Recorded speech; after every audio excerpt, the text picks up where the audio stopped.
to shop, but I'm really getting better at, like, you know, buying what I need and not what I want. I'm really good at that. First of all, I go to the store and I get necessities, not wants, but necessities. Hi everybody, how you all doing today? This is your girl UnrivaledMIATTA. If you're new to my channel, you're very much welcome, and if you're a returning subscriber, you're welcome. Here on UnrivaledMIATTA channel, I talk about Jesus, fashion, and lifestyle. And today we happen to be talking about lifestyle. Today we're talking about false lifestyle. According to my mother, this is what she tells me all the time.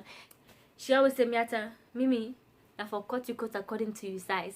And the simplest meaning of that is do what you're able to do. As in, don't do anything to try to impress anybody. Don't do anything beyond your means. You know what I mean? Cut your coat according to your size. And today that's what we're going to be talking about.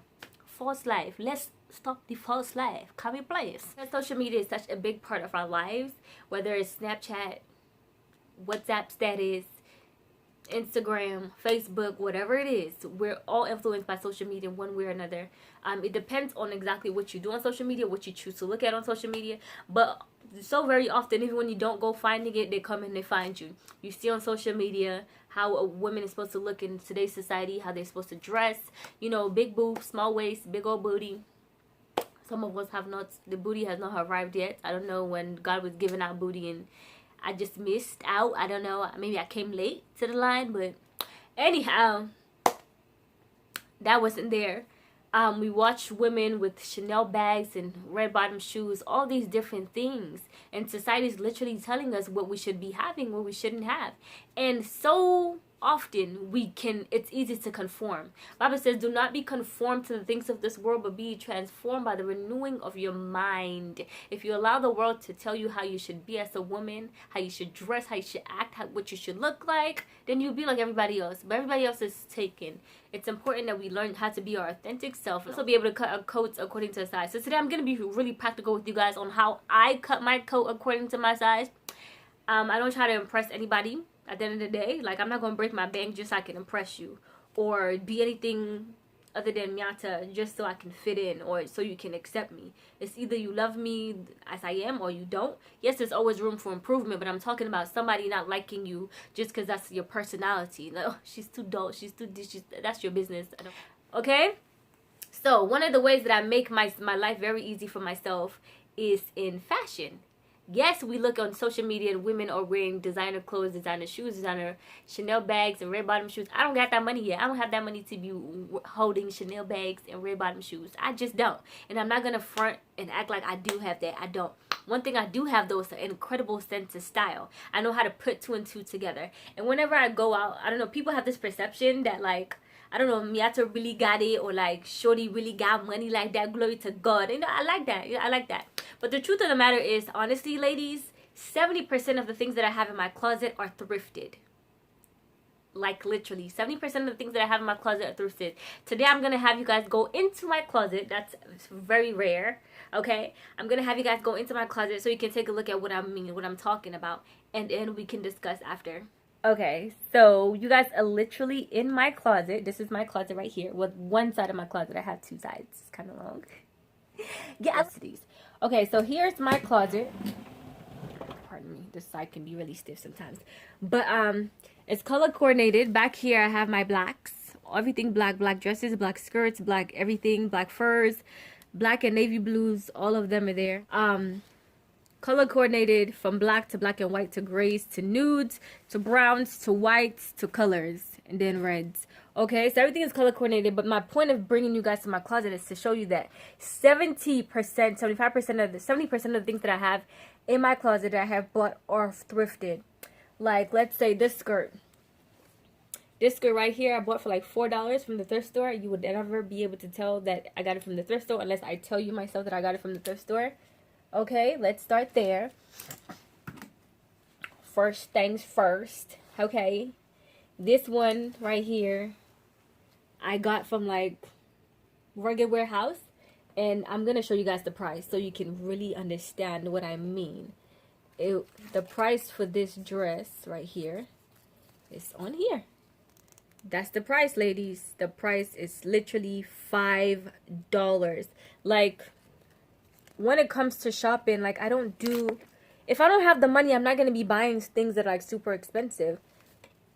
I'm really thrifty when it comes to shopping. And another thing I want to show you guys is this. If you're looking for cheaper clothes, well, not cheaper clothes, but clothes that are, then they're not gonna break your bank, order some of your stuff from AliExpress. So I get a lot of my blouses, like tops, from AliExpress, and each of these things that came in, they got here like 2 weeks ago, I got for $4 each. But when I put the outfit together, you will think that it's more than $4. I got this in white, and I got it in blue, and I also got it in pink.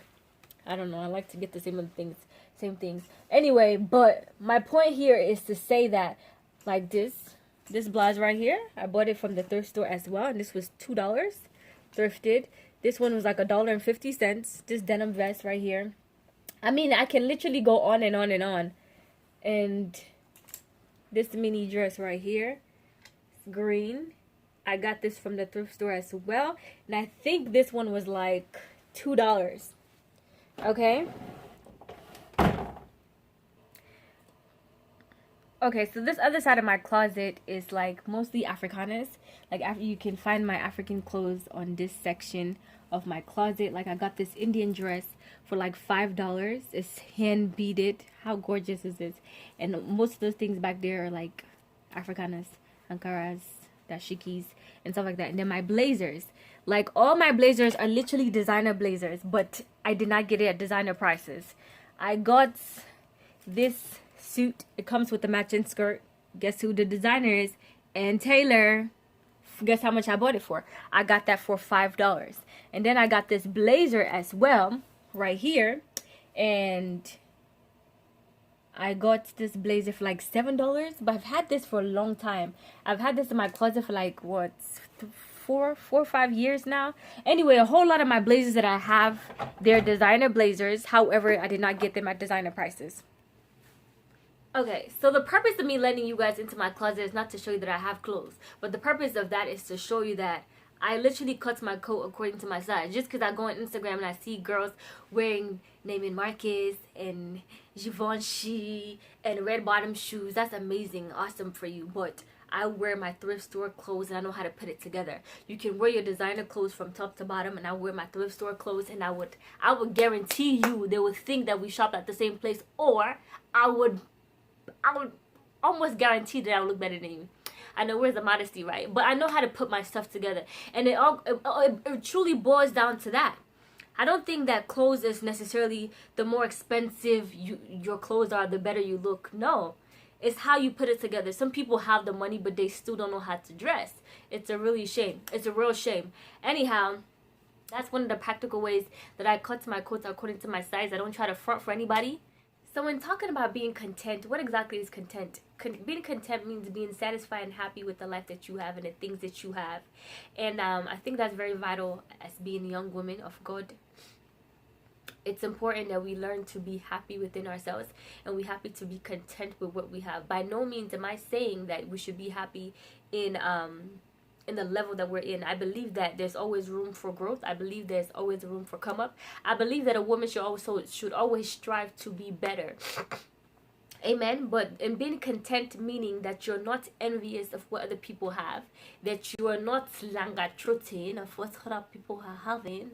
Sorry, that's not even part of my English word. But that's really what today I really wanted us to dive in, because I want us to be honest. I want you guys to be free with me, and please feel free to like comment down below. I know some of you guys like to just text me and say, oh yeah, I really liked the video today, but please just comment down below instead of texting me. I'm not gonna respond to your text message if you text me. I will respond, but just write down your comment down below in the comment box. But I really wanted us to have a discussion, women, about the importance of being content, because aside from materialistic things, that's the reason why I showed you guys my closet. Aside from the materialistic things of contentment, I really wanted us to be content with ourselves as far as your personality and what you can bring to the table. Okay, so when we're in relationships, sometimes we may feel the need to do the most. We may feel the need to act a certain way because maybe the guy's ex-girlfriend used to be like this. Perhaps she was a doctor or a lawyer, so you said you want to come in and be the way that she is. There's a reason why he's no longer with her and he is with you. Understand? There's something about you. Understand that there's something about you, something unique about you, and something that you can actually bring to the table. So don't try to be anybody else. Don't try to conform to anybody else. Don't try to act or fit in the shoes of any other woman but yourself. Maybe you are street smart and not so much book smart. That's fine. That's fine. You have your personality with you. You're an amazing person. You have an awesome heart. You understand? But by no means am I saying do not invest in yourself. If you know that you're not book smart but street smart, invest in reading books. Start off with picture books. This is not for me to be shady, but like, if you know that reading books that has too much words is too much for you, start off with magazines, start off with newspapers where you can see pictures and start reading. I think reading is one of the most effective things that we can do as far as improving your English, as far as even improving speech. It helps you to sound more eloquent. Like, don't be acting like you're a big football fan when you know you don't even know who caught the football. Yes. Do you know the difference between football and soccer? Do you get away from me? Get away. I'm just saying, like, just be yourself. I feel like a man will appreciate you the more when you're just your authentic self. You may like football. I don't really like football that much. I like to watch football, not necessarily because of the football, but because they have strong anointed men running down the field that God had created with his mighty hands, you know. So that I like to watch. And also when your team wins, I like to be a cheerleader. But I'm not really into football, point blank period. I will sit there and watch it with you because that's something you like to do. But I want my women to understand that you don't have to fake or form just so you can be accepted by your guy. You can just be yourself. And if he's really authentic and he's really into you, he will accept you just the way that you are. Earlier this year, I wanted to go and I wanted to get like a new or a better car, to go to the dealership and get like a brand new car. All of that would have been amazing. I would have loved to have gotten a new car. I currently do not have a brand new car. I do have a car that takes me from point A to point B, honey, and I am I am at a point where I'm trying to switch that car to sell it to get another one, not a new one. Right now I cannot afford to get a car note, and I don't even want to get a car note because I don't know, I have better things to invest my money in. Like, I have bills that I pay on them. Like I have bills to pay, and I don't want car note to be a part of it. You just like cut your cord according to your size. If you're getting paid to the point where you have that extra money to get a car note, good. It would. But currently, in me cutting my cord according to my size, I cannot afford to get a brand new car. So I am managing the car that I have now. I'm graduating this December by God's grace, and when I'm officially done with that, I get a better job, and then I'll be able to get a brand new car like I want to. But I just want you to be content with what you have, and don't feel the need that you have to compete with other people just because somebody's driving a brand new car and you're not. So you feel like you're not good enough, or you cannot stand to talk to them, or you cannot be in the midst of them. No. Why should I feel inferior because you have a better car than me? Why should I feel inferior because your bag is more expensive than mine? I'm not going to do that to myself. I'm not going to do that to myself because I know my value. I know what I'm worth. And I feel like if us women of God, if we get the understanding and you place value in yourself and you know what you carry on the inside and your potential that lies within you, you will not be intimidated by anybody else. You may not be where you want to be right now, but you're working at it. You're not at home all day like a bum not doing anything, but you're striving. You're going to school. You're going to work. You know, you're a young woman, you're independent, and you're doing the thing. Like, keep on pushing, keep on doing you. You're gonna reap the fruits of your labor. You will. What does the Bible say? The Bible says, see thou a man who is diligent in all his ways. You're diligent in your money, in the way that you manage your money. You're cutting your cord according to your size. You understand? You're not like every weekend going on dinner, spending money frivolously, going shopping every single week. No, because you have responsibilities in your money. I think it's important for you to also have a savings account. Young women, I have a savings account, and that's something I am very disciplined about. Like, it's really crazy. My sisters know this, but like, you know how sometimes you have to transfer your money from your savings account to your checkings account? I transfer the exact amount that I need. Keyword, I transfer the exact amount that I need. I don't transfer more than I would need, because then I'll be tempted to like go to the store and I see a blouse that I may not necessarily need, but I may want. Every time I go shopping, I'm like, okay, I'm here for a necessity, not for a want. And then there are days where you want to spend on yourself. You work very hard and you just want certain things. You can get that, but that I don't give myself wants too often, because I know what I want to obtain by the end of this year. I have a plan. I have something cooking, something great, and I'm embarking on new things. I'm investing in new things. Like, I'm about my paper, bro, and I just want us as women of God, you know what I mean? The Bible talks about the Proverbs 31 woman. She wasn't just like Matthew, McClue, John. Da, da, da. This woman was a businesswoman. She had people. She would give jobs to her maids. Do this, do that. The Proverbs 31 woman knows how to make things with her hands. She creates things. I have a sewing machine. I make bow ties. I sell my bow ties in my online store. Do you understand? I make bangles. I make shoes. I make necklaces. So I am never broke. There's no way I can ever be broke. The brokest I've ever been in my life is the brokest I've ever been is $50 in my checking account. That's the brokest I've ever been. But give me 10 cents and I'll guarantee you I can flip that 10 cents into $10 by the end of the day. You don't need to know how to do it, but just know that. A woman that I really admire a lot was my grandmother. My grandmother was a very she was a businesswoman. She was very business savvy. She wasn't educated. She wasn't an educated woman at all.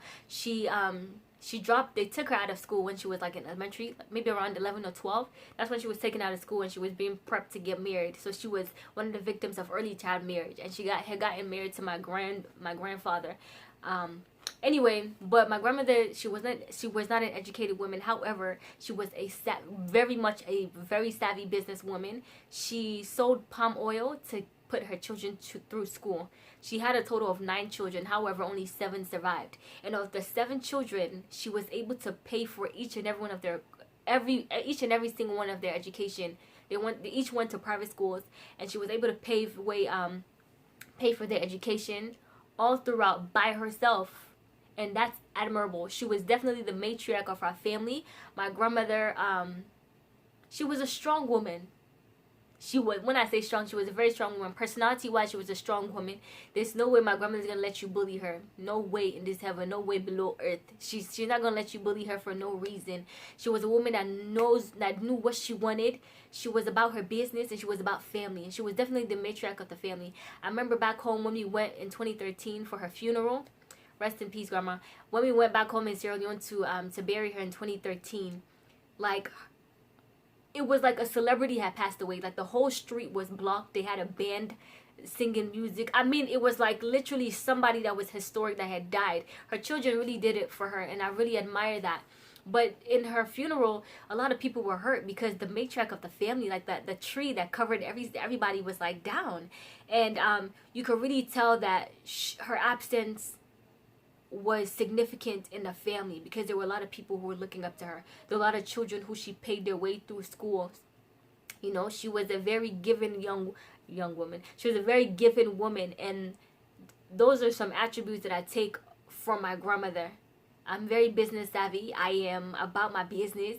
My sisters say, you know money too much. Yeah, I think in another life I'll probably come as the Igbo man.